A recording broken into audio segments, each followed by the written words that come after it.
ఈ క్షుద్ర పూజలు చేసే ఫామ్ హౌస్ నాయకుడికి ఈరోజు ఇదొక్కటే జీవనాధారం అని ఆలోచన చేసి మనల్ని బదనాం చేయాలనుకుంటుండు. అందుకోసం వాస్తవాలను వివరించడమే కాకుండా ఇంతకుముందు ఉత్తమ్ కుమార్ రెడ్డి గారు చాలా వరకు మా ఆఫీసర్లు అంతా చెప్పారు. ఈ గోదావరి రివర్ మేనేజ్మెంట్, గోదావరి వరద జలాలు పోలవరం తర్వాత సముద్రంలో కలిసే నీళ్లు వరద జలాలు అనేది ఒక లెక్క తేల్చిండ్రు. వారే 2016 ఉమాభారతి గారి నేతృత్వంలో జరిగిన మీటింగ్లో స్పష్టంగా చంద్రశేఖరరావు గారే ఏ విధంగా ఆ రోజు సెప్టెంబర్ 21, 2016 ఈ అపెక్స్ కౌన్సిల్ మీటింగ్ జరిగింది. ఉమాభారతి గారి అధ్యక్షతనే చంద్రబాబు నాయుడు గారు మన చంద్రశేఖరరావు గారు కలిసినప్పుడు వారే స్పష్టంగా చంద్రశేఖరరావు గారి ప్రపోజల్ మూవ్ చేసిండు, చంద్రబాబు నాయుడు మూవ్ చేయలే. పోను చంద్రబాబు నాయుడు మూవ్ చేసిండు, తెలంగాణకు అన్యాయం చేస్తుండు, ఇంత అన్యాయం ఉంటుందని మనం అనడానికి కూడా లేదు. స్పష్టంగా ఈ 8 పేజీల మీటింగ్ మినిట్స్ ఇది ఇక్కడ ఉన్న కాగితం తర్వాత సీఎంఓ నుంచి మీకు అందరికి ఇస్తారు. 8 పేజీలలో ఏం జరిగింది, ఏం చర్చ. దాంట్లో 6వ పేజీలో సెకండ్ పారాగ్రాఫ్లో స్పష్టంగా more than 1000 TMC of water is required and Krishna basin ki. On the other hand, more than 3000 TMC is going waste into sea every year in Godavari river. Hence, he emphasized that as water is available, it has to be decided how best it can be utilized properly. He stressed the need for developing understanding between the two states by sitting together and amicably settling the issue. అసలు 968 టీఎంసీలు మనకు, 518 టీఎంసీలు ఆంధ్రప్రదేశ్కు కేటాయింపుల ప్రకారము ప్రాజెక్టులు కట్టుకొని ఇవి వినియోగించుకున్న తర్వాత మిగులు జలాలు ఎన్నున్నాయి, వరద జలాలు ఎన్నున్నాయని అప్పుడు లెక్క తెలుస్తుంది. పైనున్న ప్రాజెక్టులు మనం 700-800 టీఎంసీలకు కూడా ప్రాజెక్టులు కట్టుకోలేదు. మనకు సమ్మక్క సార్లకు నీటి కేటాయింపులు రాలే, సీతారామకు నీటి కేటాయింపులు రాలే. నువ్వు తుమ్మిడేటి దగ్గర ప్రారంభిస్తున్న ప్రాజెక్టు ఇంకా లెక్కలలో అట్లనే ఉంది.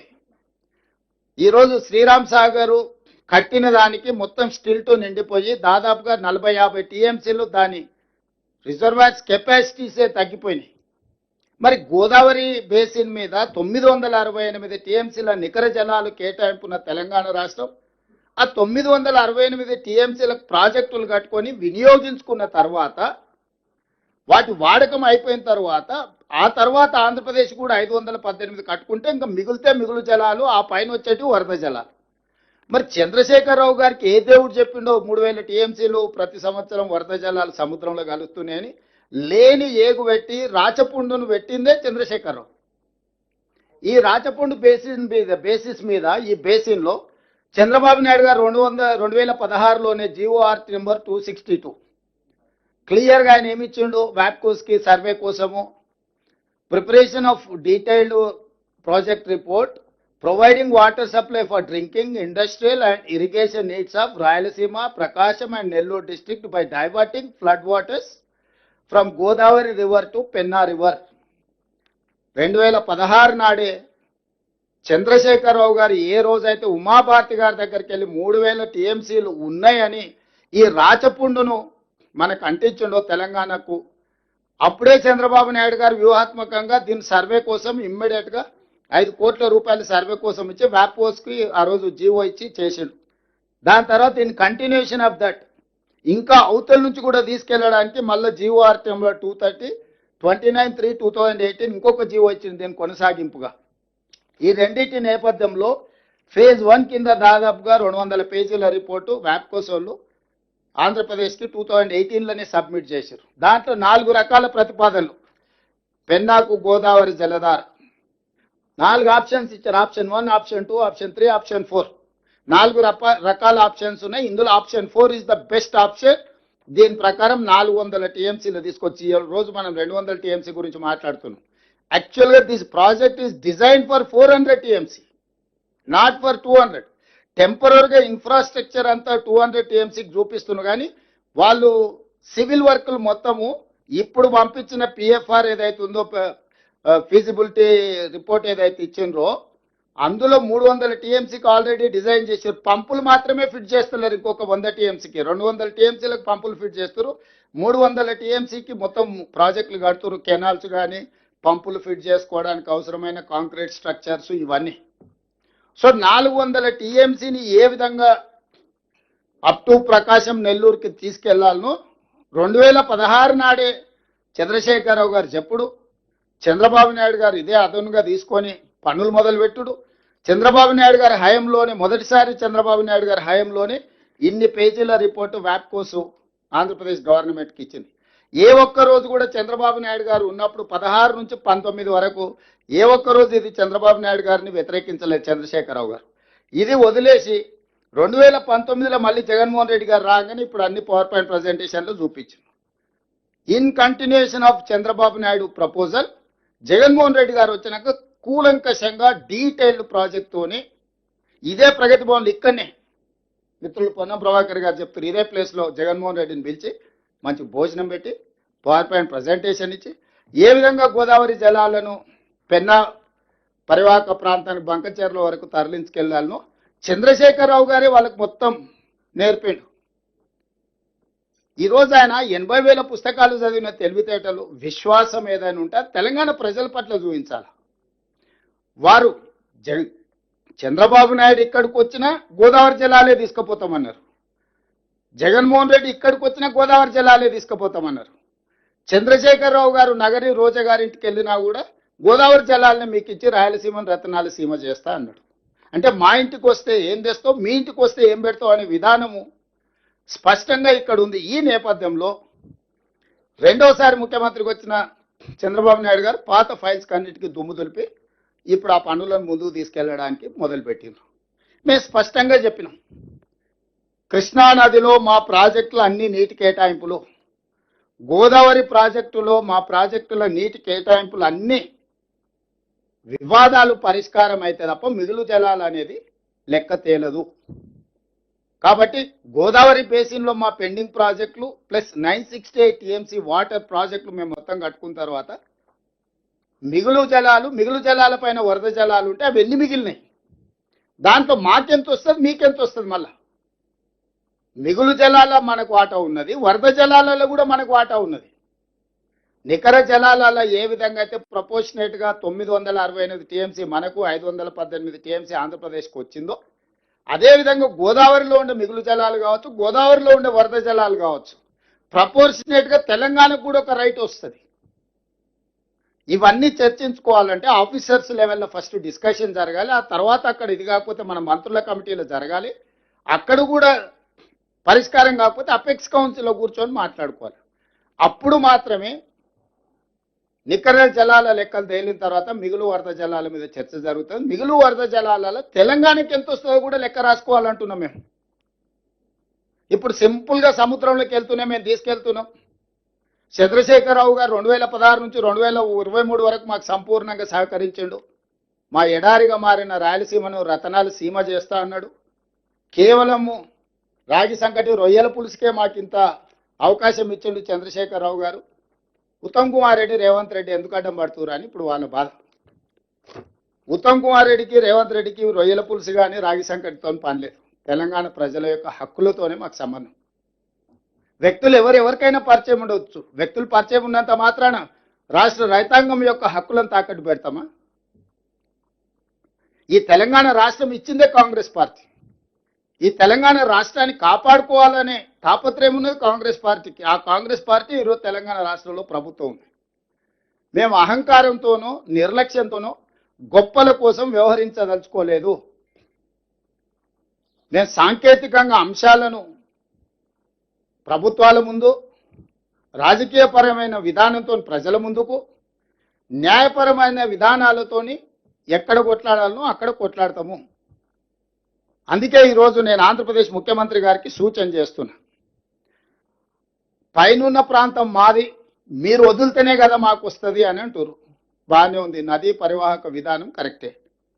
కానీ కిందున్న ప్రాంతం పైనున్న రాష్ట్రం యొక్క నికర జలాల ప్రాజెక్టులకు కూడా ఎందుకు అభ్యంతరాలు పెడుతున్నారు? మీరు మొట్టమొదట బ్లాంకెట్గా మాకున్న మా హక్కులు కృష్ణానది జలాలు, పట్టిసీమ జలాలు గోదావరి నుంచి మీరు తాత్కాలికంగా కృష్ణా బేసిన్, కృష్ణా డెల్టాకి తీసుకెళ్ళారు 90 టీఎంసీలు. ఆ 90 టీఎంసీల నీళ్ళలో 45 టీఎంసీలు మాకు కృష్ణా బేసిన్లో అదనంగా రావాలి. ఆ 45 టీఎంసీలు ఇస్తే అదేవిధంగా మేము ఒక 90 టీఎంసీలు మేము మైనర్ ఇరిగేషన్లో వాడుకుంటున్నాం. అవి ఆ మైనర్ ఇరిగేషన్ వాటిని మేము మేజర్ ఇరిగేషన్లో కన్వర్ట్ చేసుకుంటూ ఒక 45 టీఎంసీలు పాలమూరు రంగారెడ్డి ఎత్తిపోతలకు కేటాయింపులు ఇవ్వండి అని మేము తిరుగుతా ఉన్నాం. నేను ఉత్తమ్ కుమార్ రెడ్డి గారు 18 నెలల నుంచి మా కృష్ణా బేసిన్లో ఉండే పాలమూరు రంగారెడ్డి ఎత్తిపోతలకు మా కల్వకుర్తి లిఫ్ట్ ఇరిగేషన్కు నీటి కేటాయింపులకు మీరు కేంద్ర ప్రభుత్వానికి నిరభ్యంతర పత్రం ఇస్తే మాకు కేటాయింపులు వస్తే మేము ఆ ప్రాజెక్టులకు లోన్లు తెచ్చుకుంటాం, నిధులు తెచ్చుకుంటాం, మేము ప్రాజెక్టులు కట్టుకుంటాం. దాంతో మా పని సులువు అవుతుంది. మీరు వాటికి వచ్చినప్పుడు కృష్ణా బేసిన్లో ఉండే ప్రాజెక్టులకు అభ్యంతరాలు పెడుతున్నారు, గోదావరి బేసిన్లో ఉండే ప్రాజెక్టులకు అభ్యంతరాలు పెడుతున్నారు. నికర జలాల కేటాయింపులు ఉన్న తెలంగాణ రాష్ట్రానికి మీరు అభ్యంతరాలు పెట్టుకుంటూ వరద జలాల కోసం మూడో పంట కోసం మీరు తాపత్రయపడుతున్నారు. మొదటి పంటకే మాకు లేవు, మా తాగునీళ్ళకే మాకు సమస్య ఉన్నది. మీరు కూడా ముందుకు వచ్చి సహకరించాలి కదా ఆంధ్రప్రదేశ్ ముఖ్యమంత్రి గారు. ఈ సమస్యలు ఒకవైపున పరిష్కారం కావు, ఒకవైపు నిర్ణయాలతో ఇది ముందుకు పోదు. ఇరువైపులో చర్చించుకోవాలి, చర్చల ద్వారానే పరిష్కారం వస్తుంది. కేంద్ర ప్రభుత్వం పెద్దన పాత్ర పోషించాలి చట్టపరంగా. Apex council chairperson is Jal Shakti minister. ఆనాడు ఉమాభారతి గారు ఉన్నారు, తర్వాత గజేంద్ర సింగ్ షెకావత్ ఉన్నాడు, ఈరోజు సిఆర్ పాటిల్ ఉన్నాడు. పెద్దన్న పాత్ర పోషించాల్సిన కేంద్ర ప్రభుత్వము ఒక లిటిగేషన్ క్రియేట్ చేస్తుంది. పరిష్కరిస్తే మా దగ్గర ఎందుకు వస్తారు? ఈ పంచాయతీ ఇట్లుంటేనే ఇద్దరు మా దగ్గరకు వస్తారు కదా, అప్పుడు ఇద్దరు జుట్టు పట్టుకొని ఆడించవచ్చు అని కేంద్ర ప్రభుత్వం యొక్క విధానం. ఇన్ని మాటలు మాట్లాడే కిషన్ రెడ్డి గారు ఎందుకు ఈ నీటి కేటాయింపులకు సంబంధించి బాధ్యత తీసుకోరు? కేంద్ర మంత్రి కదా ఆయన, union cabinet minister. CR Patil గారికి ఎంత హోదా ఉందో కిషన్ రెడ్డి గారికి కూడా అంతే హోదా ఉంది. మేము పర్సనల్గా కలిసి చెప్పినాము, అధికారులను పంపించి చెప్పినాం కిషన్ రెడ్డి గారికి, ఈ నీటి కేటాయింపులకు సంబంధించి మీరు మాట్లాడండి, మీరు బాధ్యత తీసుకోండి. ఇప్పుడు అదే ఆంధ్రప్రదేశ్ నుంచి రామ్మోహన్ నాయుడు నుంచి అందరూ పోయి ఆడ కూర్చొని ఆంధ్రప్రదేశ్కు నీళ్ళు ఎట్లా తీసుకుపోవాలనో table to table, office to office తిరుగుతున్నారు ఆంధ్రప్రదేశ్ మంత్రులు, ఆంధ్రప్రదేశ్ నుంచి కేంద్రంలో ఉన్న మంత్రులు. మరి కిషన్ రెడ్డి గారు ఈ పని చేయడం లేదు. ఈ వివిధాన్ని పెంచి పెద్ద చేస్తే తద్వారా బీఆర్ఎస్ మళ్ళీ బతుకుతే మళ్ళీ మాకేదో రాజకీయంగా ప్రయోజనం ఉంటుంది, కాంగ్రెస్ను మార్జినలైజ్ చేయొచ్చు అనేది వాళ్ళ ఆలోచన. ఈరోజు నిజంగా వీళ్ళ తాపత్రయం ఏది? తెలంగాణ నీటి కేటాయింపుల కోసం కాదు, రాజకీయ మనుగడ కోసం వీళ్ళు తాపత్రయపడుతున్నారు. ఈ వేదికలో ఈ రూమ్లో ఉన్న ప్రజాప్రతినిధులందరికీ నా సూచన ఒకటే, ఇది వ్యూహాత్మకమైన రాజకీయ ఎత్తుగడ. అంతరించిపోతున్న బీఆర్ఎస్ను పునరుజ్జీవింపజేసుకోవడానికి చేస్తున్న ఒక ప్రయత్నము. దింపుడు గల్లం ఆశ అంటారు కదా, ఈరోజు దింపుడు గల్లం ఆశతోటి నదీ జలాలను అడ్డం పెట్టుకొని దీన్ని వివాదాన్ని సృష్టించి మన మీద బురద జల్లి మనల్ని దోషులుగా నిలబెట్టి రాజకీయ లబ్ధి పొందాలనుకుంటున్నారు. ఈ విషయాలను ప్రజలందరికీ వివరించాలి. మీరు ఏ ఊరికి పోయినా, మీరు గ్రామ పంచాయతీలో అభివృద్ధి కార్యక్రమాలకు పోయినా, మండలానికి పోయినా, నియోజకవర్గానికి పోయినా, జిల్లాకు పోయినా, ఇక్కడ ఉన్న ప్రజాప్రతినిధులందరికీ నా విజ్ఞప్తి ఒకటే, ప్రజలకు పూర్తిగా వివరించాలి. ఉమ్మడి రాష్ట్రంలో కొట్లాడిందే నీళ్ల కోసము, ప్రత్యేక రాష్ట్రం తెచ్చుకున్నదే నీళ్ల కోసము ఈ ప్రాంతాన్ని సస్యశ్యామలం చేసుకోవడం. ప్రత్యేక రాష్ట్రం వచ్చిన 10 సంవత్సరాలలో చంద్రశేఖరరావు గారు ఆనాటి ప్రాజెక్టులను పూర్తి చేయకపోను మన నీటి హక్కులను స్వయంగా సంతకం పెట్టి తాకట్టు పెట్టి వచ్చిన మీటింగ్లలో. కృష్ణానది జలాలను తాకట్టు పెట్టడమే కాదు, గోదావరి జలాలను కూడా తాకట్టు పెట్టేసి 3000 టీఎంసీలు సముద్రంలో పోతున్నాయి.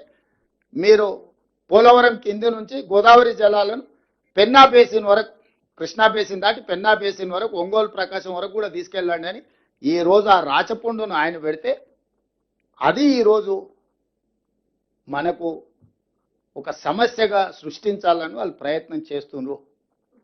మనం మెదలకుంటూ ఉంటే ఏముందిలే ఆయన చెప్పేది ఎవరు నమ్ముతాడని మీరు అనుకుంటే ఓ రోజు అబద్ధం తిరిగి నిజానికంటే ఎక్కువ ప్రమాదకరంగా తయారైంది. నిజం గడప దాటే లోపలనే అబద్ధం ఊరంతా తిరిగి వస్తుంది అంటారు కదా, దాన్ని చంద్రశేఖరరావు వాళ్ళ అల్లుడు హరీష్ రావు గారు బాగా నమ్ముతారు. ఎందుకంటే వాళ్ళ లైఫ్ సక్సెస్ మొత్తం అబద్ధాల మీదనే ఉంది.